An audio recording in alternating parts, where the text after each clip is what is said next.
My ultimate destination was Adoa, the capital of Tigray, and seat of the Abyssinian mission conducted by my friends Eisenberg and Blumhardt. Reaching Malta from Marseille, I embarked in an Austrian sailing vessel for Alexandria, and when off Candia a storm arose of greater violence than our captain declared he had experienced for 40 years.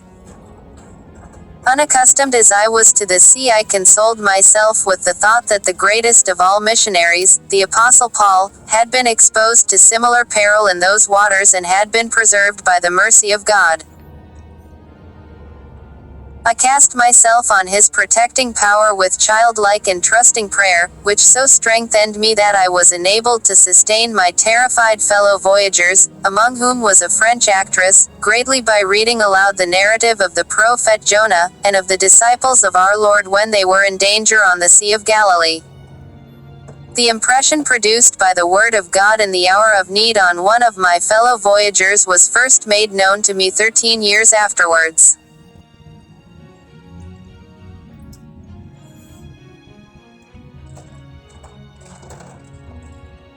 When I was residing in London in 1850 after my first return from Africa, a gentleman one day entered my room and addressing me, said, "Do you remember that storm on our way to Alexandria, and your reading out of the Word of God to your fellow voyagers?" I answered in the affirmative, and the stranger, who had been a doctor of laws at Malta, then told me that after his return from Egypt he had procured a Bible, and feeling the power of the gospel on his heart, he had been impelled to hold prayer meetings in Malta, which had brought upon him persecution at the hands of the Romish priests, and forced him to leave that island, from whence he had come to England. Proceeding from Alexandria to Cairo, I was hospitably received at the latter place by the missionaries' crews and leader, with whom I remained until September, preparing for my Abyssinian journey chiefly by the study of colloquial Arabic, in which I made such progress during those few months that in the autumn I was able to continue my journey to Habash without an interpreter. What most gratified me even among the many sights in Egypt, was the flourishing missionary school at Cairo in which many Coptic, Armenian, and Mohammedan children were receiving instruction. From Cairo to Suez there was in those days neither road, public conveyance, nor railway, and I traveled Arab fashion on a camel. Striking, too, is the contrast between the Suez of 15 years later with those days when steam communication with Bombay was yet in its infancy. No navigable river flows into the Red Sea, which is full of sunken rocks and sand banks that are increasing through the growth of coral reefs. The navigation is difficult and dangerous, and of the many harbors but few are safe, so that in most cases ships of large burden must anchor far out at sea. I do not think, therefore, that the Red Sea will attain more importance, even through the much talked of canal across the Isthmus of Suez.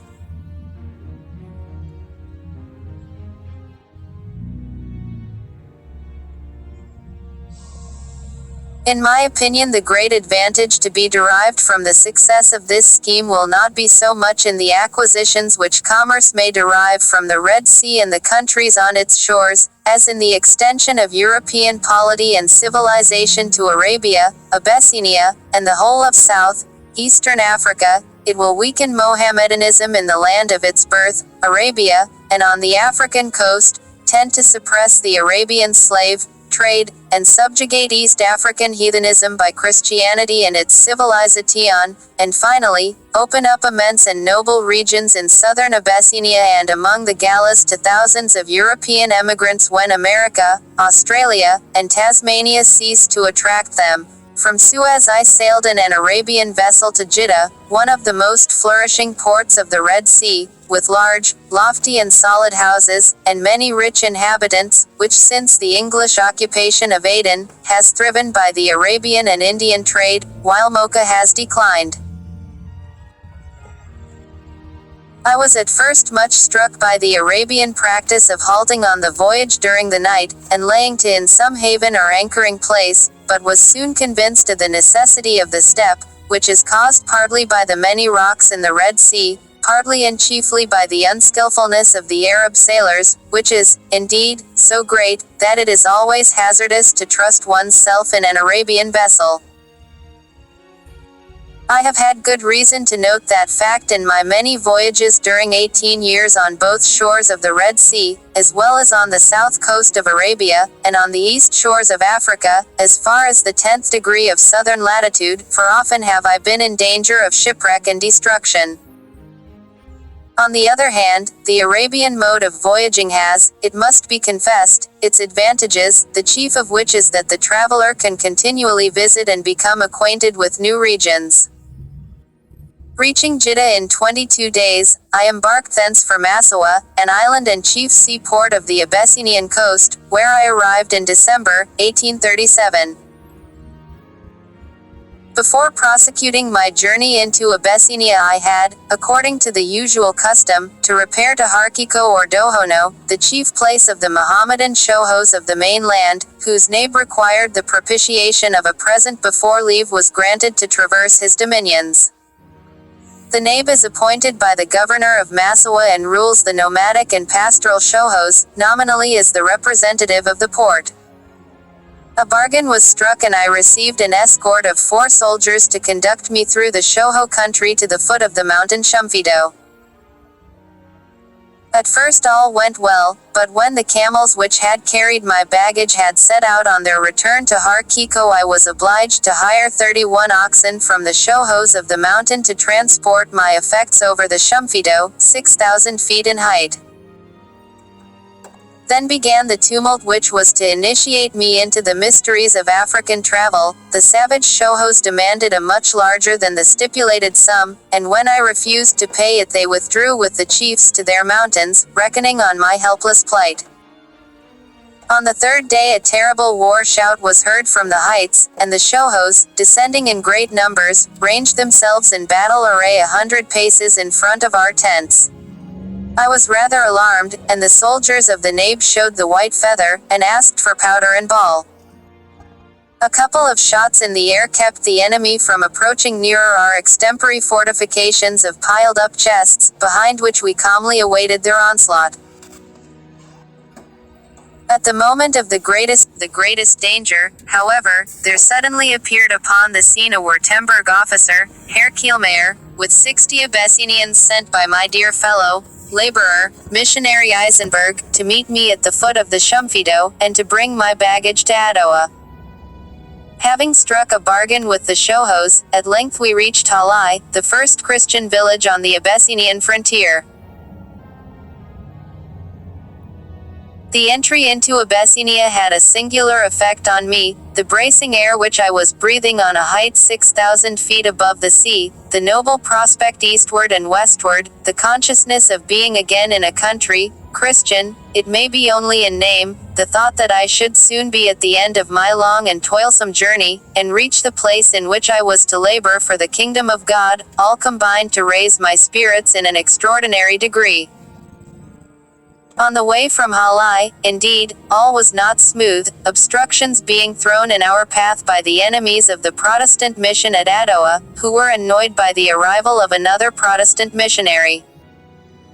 But I escaped these troubles in some measure by having hastened forward in advance of my party to greet as soon as possible my fellow laborers, Eisenberg and Blumhardt. Soon after my arrival in Adowa I accompanied my friends Eisenberg and Blumhardt to pay a visit to Ubaya, the Prince of Tigra, who received me very kindly, and gave me promises of protection, which were not kept. The priests and chief men of Tigra disliked the Protestant mission, partly from bigotry, partly from unsatisfied greed. Before my arrival, Eisenberg, the senior of the mission, had begun to build a new house which he thought necessary. In digging for the foundation and for building materials a deep excavation was made, and the enemies of the mission asserted that we were making a subterranean passage, through which English soldiers and guns were to be brought for the conquest of Abyssinia. But the ultimate cause of our expulsion was the arrival of 2 Frenchmen, the brothers Diabadi, accompanied by 2 Roman Catholic priests.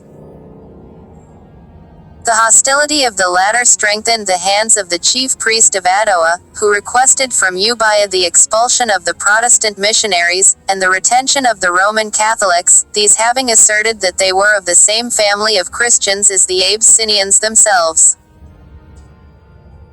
We might have remained had we chosen to offer the prince a present greater than that which he had received from the Roman Catholics, but such a course we deemed an unworthy one, and after a residence of scarcely 2 months, I had to quit the land in which I would so willingly have striven to spread the gospel.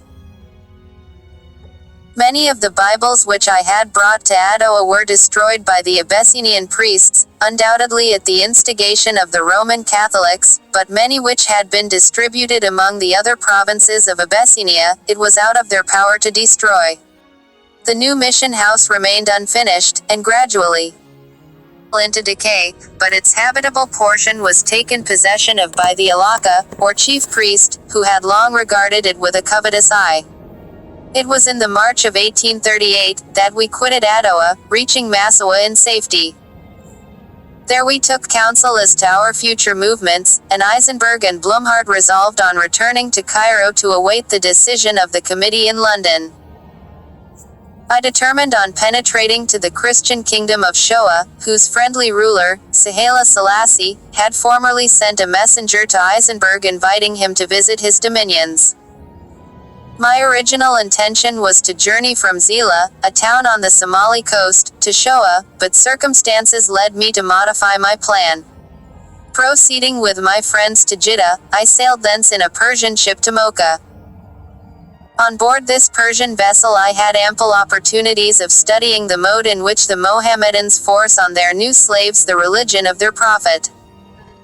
A sheikh kept showing some gala boys the bowings and genuflections of Mohammedan prayer, and, in fact, the whole mechanism of his worship. When the poor slaves, who scarcely understood a word of Arabic, did not ape to his satisfaction the forms shown them, the sheikh broke out in abusive language, or boxed there at Mocha. I found that the proper landing place from which to penetrate to Shoa was Tajura on the Adal coast. Severe illness, however, compelled my return to Cairo, and it was not until the early spring of 1839 that I reached, in the company of my fellow laborer, Eisenberg.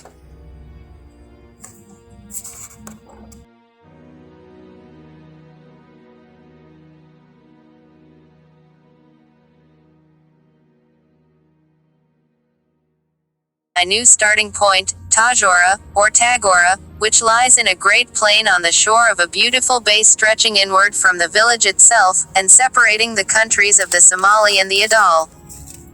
Since Aden has been occupied by the English, the inhabitants have added a slight timber trade to their traffic with Arabia and Shoa. Till very lately, this was a place whence many slaves, especially Galas and Christians from Gurig, were sold and shipped to Arabia. The old Sultan of Tajora, who, after consultation with his vizier, had given us permission to land, affected to be the king of all the Adal tribes, but his sovereignty was at the best of a mere nominal kind. The Adal call themselves in their own language, Offer, reminding us of the Hebrew Ophir. Adal is the Abyssinian name, and Danakil, the Arabic designation for the Offer nation. I was detained nearly 4 weeks at Tajora, negotiating the cost of transport with the natives. At last on the 27th of April 1839 we set forth, and I was about to become personally acquainted with the country which I had found so barren and empty in the map in my boyhood. As we penetrated the Adal desert we suffered much from heat and want of water, and saw few human beings or habitations. Besides gazelles and ostriches there were few wild animals, yet once we were disturbed by elephants, of which camels are dreadfully afraid. On the 29th of May we crossed the river Hawash and bivouacked in the open air on its woody bank, where there are many wild beasts. While we were all asleep, even the watchers, a hyena glided so near our resting places that we might have grasped it with our hands. It was in the morning we first noticed that it had been there by the footprints left in the sand, and we thanked God for his remarkable mercy. On the 31st of May we reached Dinomali on the frontier, where the customs officers and frontier governors inspected our luggage.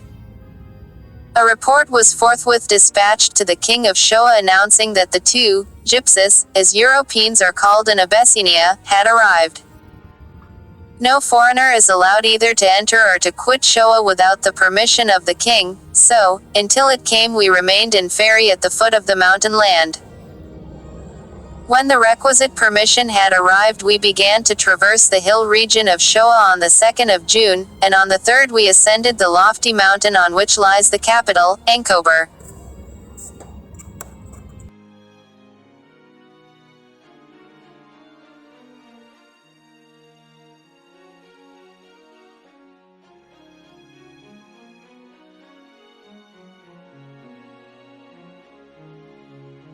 On the 7th of June we had an audience of the king, Haile Selassie, who gave us a very friendly reception, and to whom we explained the purely religious purpose of our mission, and on the 6th of July accompanied him by his own express desire to Angolala, the second capital of Shoa, which lies in the immediate neighborhood of the Gala tribes.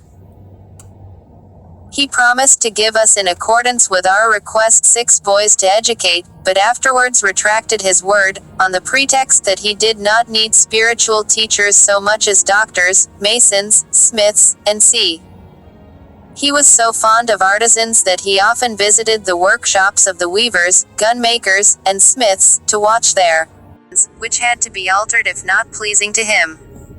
In July we repaired by the king's command to Ankober, where we were to take up our abode.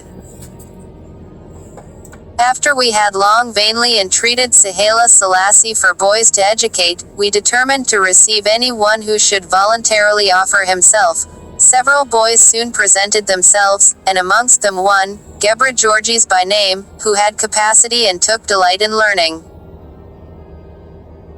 2 read with him the Amharic Bible and instructed him besides in geography and history to his great delight. On the 12th of November Eisenberg left us with the intention of returning to Cairo and Europe, to prepare Amharic works for the press, and to superintend the printing of them in London. His departure made a very sad impression on me, then the only surviving missionary in Shoa. Shortly before his departure, M. Rachet arrived in Shoa and brought with him a powder mill and other valuable presents, which made his visit very acceptable to the king. Of this gentleman more hereafter. On the 13th of November the king returned from his campaign against the Galas in Mugar mountain. He had found Christians and churches, severed by the Galas in the lowlands from the church of Shoa. Christian remnants of the kind are to be met with here and there in the Gala countries.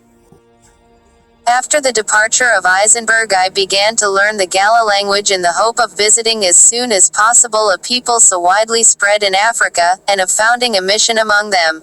As 9 the Romanist missionary said, "Give us China and Asia as ours, so may we say, give us the Galas and Central Africa as ours." In translating the New Testament into the Gala language I made use of the Roman alphabet, which gave great displeasure to the Abyssinians, who would have preferred my selection of the Ethiopic. From the commencement of my residence in Shoa I made particular inquiries respecting everything connected with the Galas, their religious notions, manners, and customs, their geographical extension, and NIAC accompanied the king on several military expeditions against the tribes in the south. The first campaign which I thus made in January and February 1840 led me into the territories of the tribes of the Abaju, Woberi, Gelan, Dembachu, Finfini, where there are hot springs with much sulfur in them, and of the Mulofalata, Medarabi, Wajidi, Meda and Kute, all Galas. In the country of the last named tribe, M. Rachet and I who accompanied the expedition made inquiries of the king respecting the source of the river Hawash, asking whether he would not extend the expedition to that point. The king answered, that so far as he knew, there was between the Gala tribes Sado, Beko, Wareb, and Mecca, a boggy country in which the river takes its rise, but that his men would not on that occasion press so far forward. And, indeed, on the very same day the king gave orders for a return to Angolala by another route, so that Ratchet and I were deprived of the satisfaction of making an important discovery. In spite of this, in the book of travels which he afterwards published, Ratchet asserted that he had seen the sources of the Hawash, and that the king had sent an escort to accompany him thither. Both assertions are completely false. Alas! Such unconscientious statements are too common on the part of travelers, who huddle up a book and obtain honors and emoluments at the expense of geographical truth. Ratchet once said to me in the course of that expedition, Kraft, we must assert that we have seen the sources of the Hawash. When I replied that that would not be true, and that we had not seen them, he rejoined with a smile, "Oh, we must be philosophers."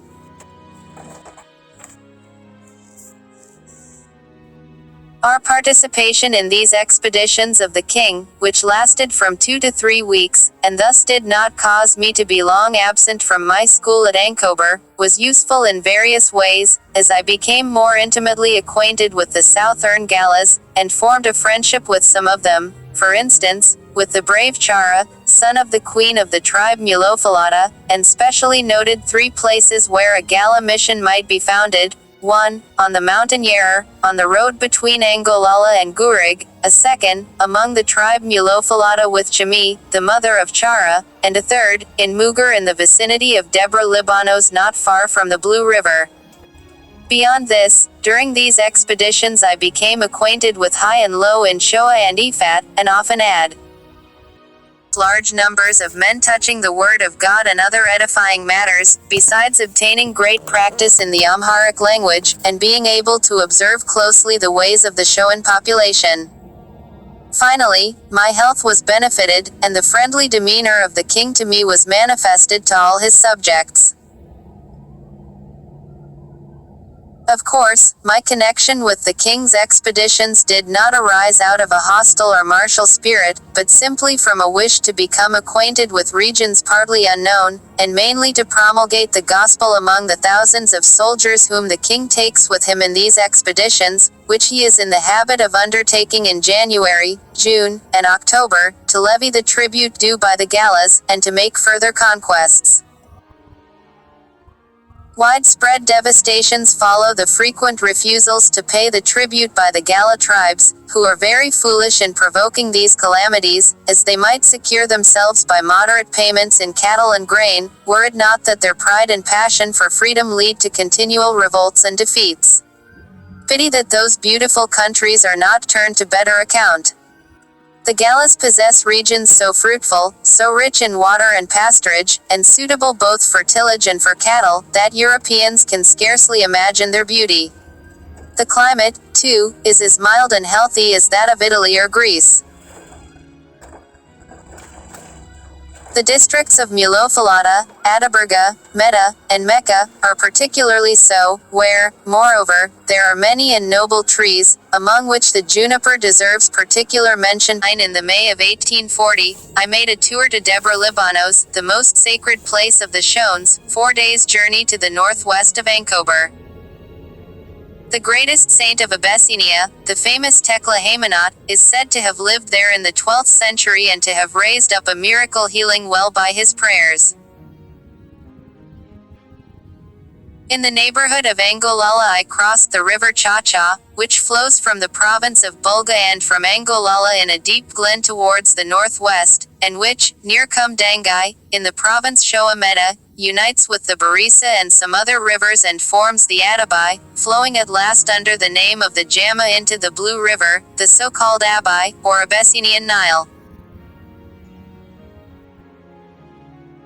The Cha-Cha, Atabai, and Jama form a natural dike against the incursions of the Galas from the south, who, therefore, can never entirely subdue or even overrun the kingdom of Shoa, especially since King Sahala Selassie founded Angolala at a point where the Galas might otherwise have been able to break in. On the road to Debre Libanos I also passed Sena Marcos, the second most holy locality of Shoa and which lies on a very steep rock, easily defensible. From this place you can overlook the whole north and west of Shoa. Before you ascend the mountain on which Debre Libanos lies, you must cross the river Segawatam, flesh and blood in which the pilgrims bathe and purify themselves. I returned home towards the end of May, and devoted myself again to the instruction of my pupils, of whom there were 10 in the house, without reckoning the others who came and went irregularly.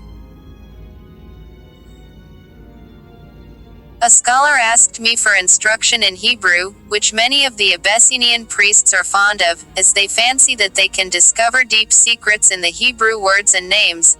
I instructed chiefly in biblical, universal, and natural history, in geography and arithmetic, delivering to them in my household on Sundays a short disk. There came daily, too, many persons, priests and laymen, to whom I had thus an opportunity of proclaiming the gospel. At this time Haile Selassie conceived the notion of sending letters and presents to the East India Company, in order to bring about friendly relations with them. On the 6th of July 1840 he dispatched a messenger with letters to Aden to be delivered to the governor, Captain Haynes. A year elapsed, however, before the letters and presents were reciprocated by the mission of Major Harris, who, on the 15th of July 1841 arrived at Dinomali, on the frontier of Shoa, and with his suite and presents was received and treated by the Shones with a great deal of mistrust. It was mainly the bigoted priests and monks who tried to inspire the king with a distrust of foreigners.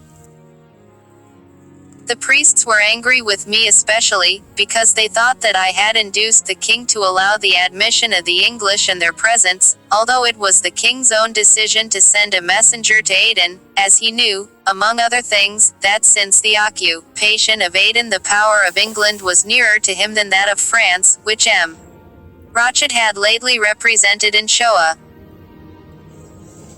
I kept aloof from all political relations, and only when the king or Major Harry Nines asked for advice or aid did I express my opinions, for it was natural that I should be desired to act as interpreter for the English envoy, at least in important negotiations, as Major Harris and his suite did not understand Amharic.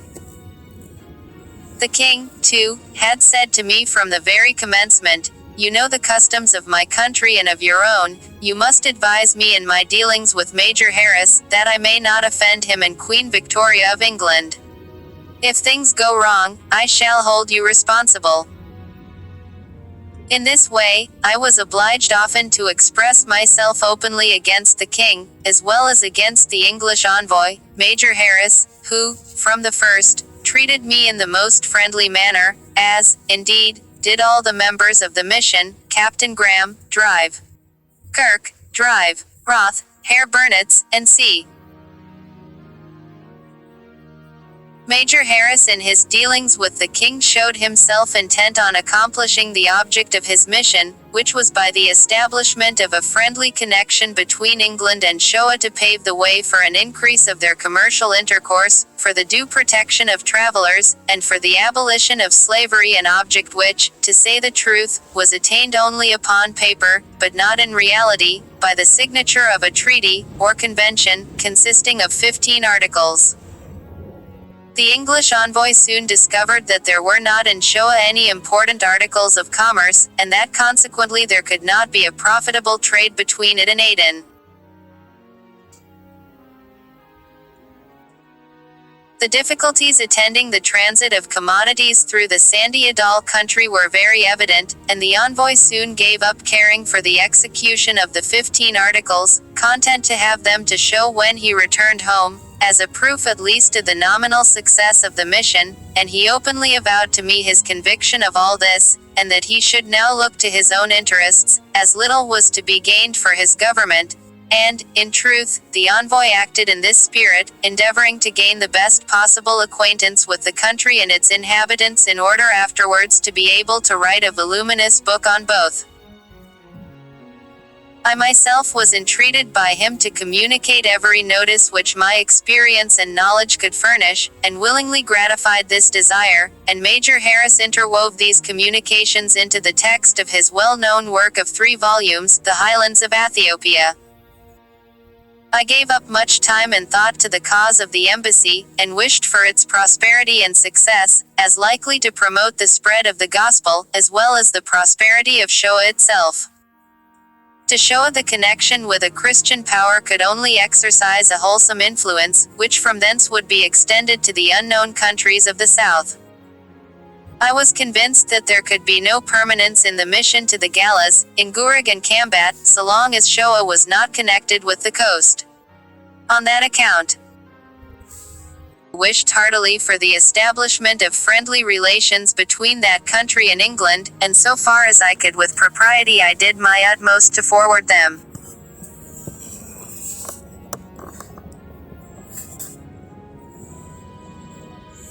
Haile Selassie seemed favorable to such relations, perhaps because he still remembered the dream of his father who had predicted that in the time of his son, Haile Selassie, red people so the whites are called in Abyssinia when the term gypsy, that is, Egyptians, is not applied to them, would arrive and teach the Abyssinians all arts and knowledge.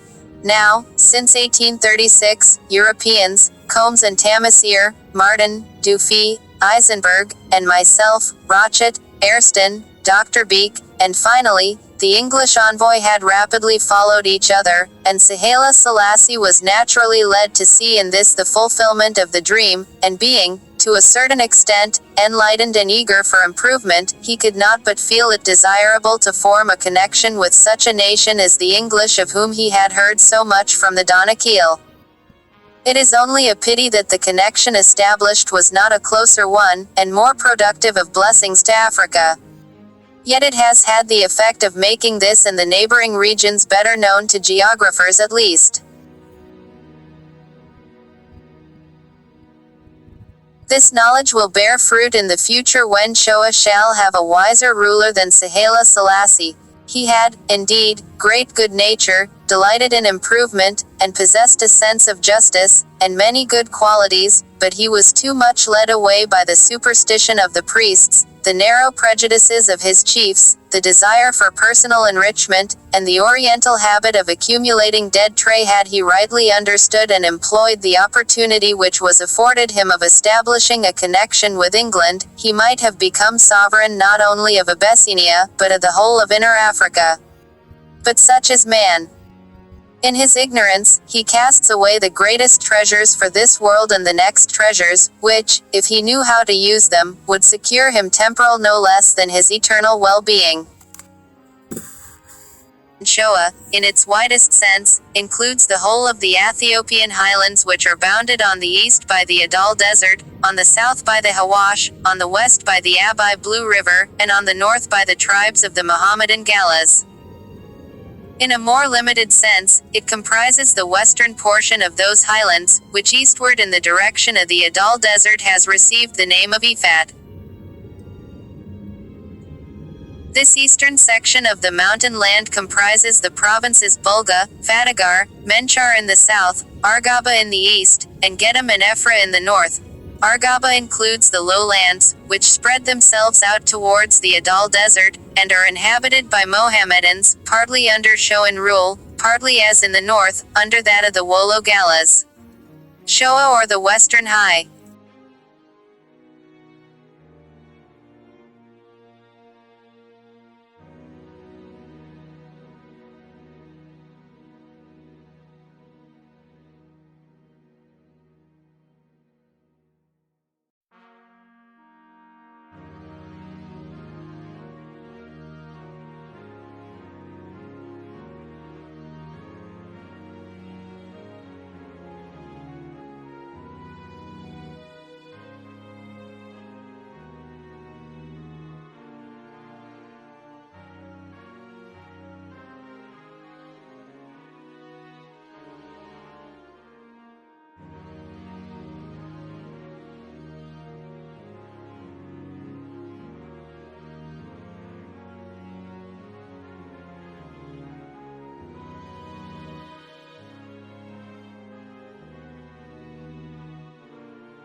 lands in its narrower sense, comprises the provinces and districts of Tegulet, Shoa Meda, Morabiti, Mons and Gesha.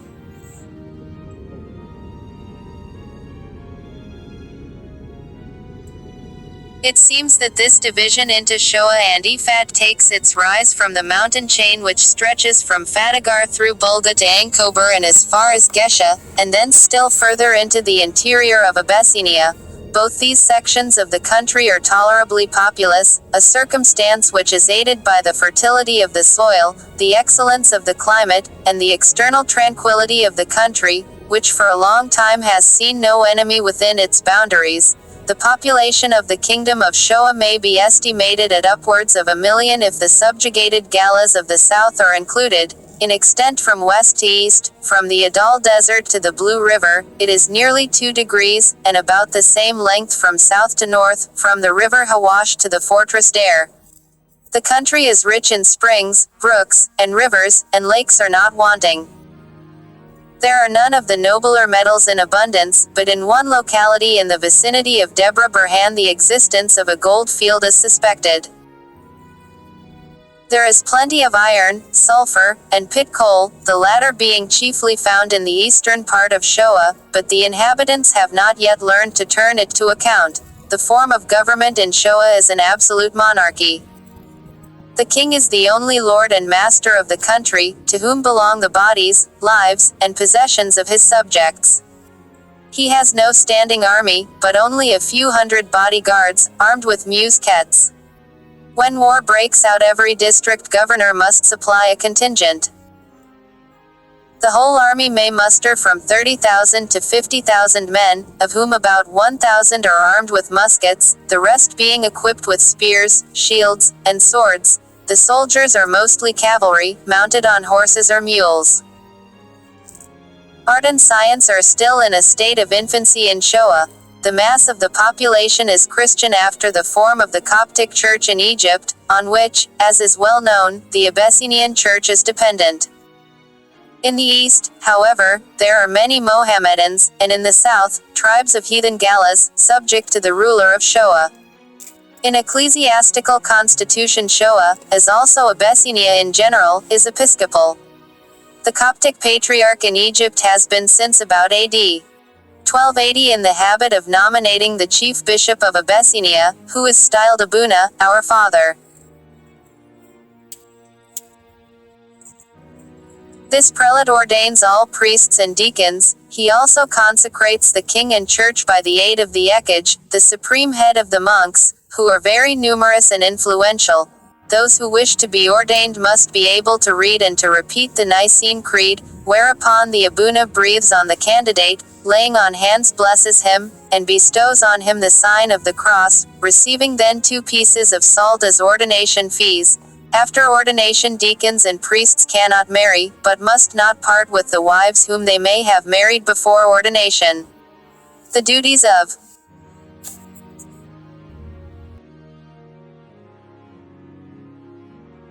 the southern countries of Abyssinia, with a brief description of the Galas, a nation to which during my residence in Shoa I paid particular attention, as I consider them destined by Providence after their conversion to Christianity to attain the importance and fulfill the mission which heaven has pointed out to the Germans in Europe.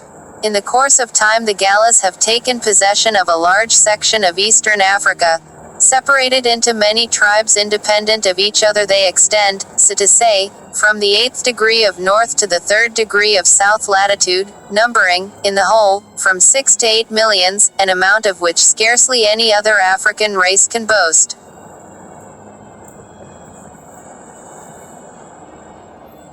When in the 16th century Muhammad Graga overran and destroyed the land, coming from the south with their innumerable horsemen, the Galas seized on some of the finest portions of Abyssinia. This movement may have been part of a more general one in the center of Africa, which drove the tribes of the interior towards the coast, the Galas migrating towards the north and east, and it would seem to have been providentially ordained by this migration of the Galas to oppose a barrier to the onward rush of the Mohammedans from Arabia, and so at one and the same time to punish the abominable heresies of Christian Abyssinia, and the wild fanaticism of the Mohammedans.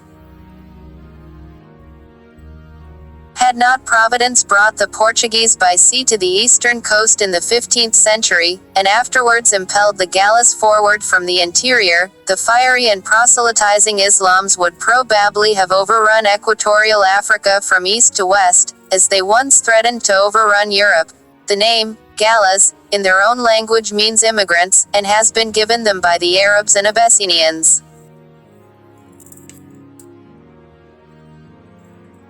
They call themselves Orma, or Oroma, strong, or brave men, and their language they call Avan Orma, the mouth of the Ormas, so as the Gallas have no general name to indicate their nationality or its seat, I propose to include both under the designation of Ormania.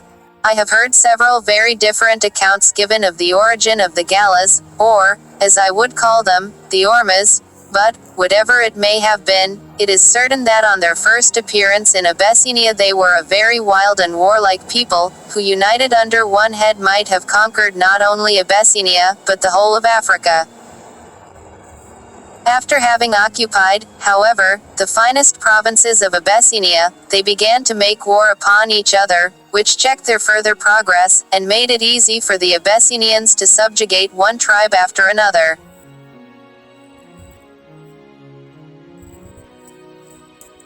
With their horsemen, notwithstanding their numbers, the Gallas found it difficult to conquer the mountainous highlands of Abyssinia.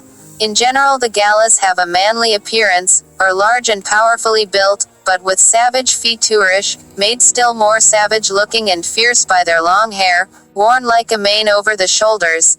They are principally of a dark brown color, by which, no less than by intellectual capacity and teachableness, they are so advantageously distinguished from all other East Africans, that the Gallas slaves, especially the young women, are much sought after by the slave dealers, and in Arabia fetch from $100 to $150 each. Their bodies, and long upper garment in form like the Roman toga are besmeared with a thick crust of butter, giving an unpleasant odor, which strangers scent from afar. The women wear a short gown of leather fastened round their loins by a girdle, on the skirt of which a number of pieces of coral are hung by way of ornament. The more wealthy wear also a large upper garment over this gown, which gives them the appearance of European women. The weapons of the Gallas are a spear, sword, and shield, and they all ride on horseback. Even the women gallop beside or behind their husbands, for among them it is considered degrading to go on foot. The Galla horses are very small, but beautiful in color, and extremely swift, though horseshoes are unknown. The Gallas in the neighborhood of Abyssinia are tillers of the soil as well as breeders of cattle, while their brethren under the equator are merely pastoral and lead a nomadic life. Those of the equator, moreover, have no horses and are altogether far behind the others, presenting the genuine type of the original Gallas, especially in their religious notions. Where the Gallas follow agriculture, the men plow, sow, and reap, while the women look after the oxen, cows, horses, sheep, and goats, and take care of the house and its concerns. Rye, wheat, barley and Indian corn, grow in such great abundance in the Galla countries, that for $1 you may buy almost more barley or rye than a camel can manage to carry. The climate of most of these countries is remarkably beautiful and healthy, the average temperature being 56°. Fahrenheit, the highest 70°, and the lowest, 46°. The Gallas occupy vast and noble plains which are verdant almost all the year round, and afford nourishment to immense herds of cattle. Their houses or huts are round and cone-shaped, covered with roofs of grass and mostly enclosed by a low stone wall for security against sudden attack. The villages or hamlets are for the most part in groves or woods, on heights, or on the sides of mountains and rivers. The land is rich in springs and brooks, well